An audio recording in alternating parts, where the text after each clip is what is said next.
Hello everyone, welcome back to the channel DIGI3. So in this video we're going to show you how you can enable the ghost mode feature of location in Snapchat. So let's start the video. So first of all, what you have to do is open your Snapchat account on your phone, and then what you have to do is click on your profile, and then you have to scroll down here, and you can see an option called as Snap Map, and under this you can see an option called as not sharing location ghost mode. So what you have to do is click on this ghost mode, and here you can see I have already enabled this ghost mode. So if you want to enable, what you have to do is just turn off this knob, and here a pop-up appears which says enable ghost mode, and choose a duration. So you can choose a particular duration, for example 3 hours or 24 hours or until turned off. So here I am selecting until turned off, so the ghost mode is enabled here.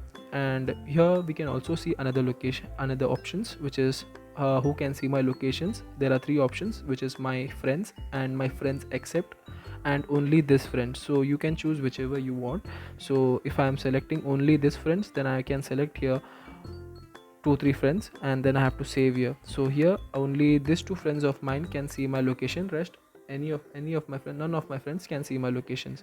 So and under that there is a called as option called as location request, which tells you that allow friends to request my location. So if I enable this, yeah, my friends can request me to send my location. So yeah, that's it everyone. I hope you guys like this video. Please subscribe to the channel and hit the bell icon so that you may receive notifications for upcoming videos. Thank you.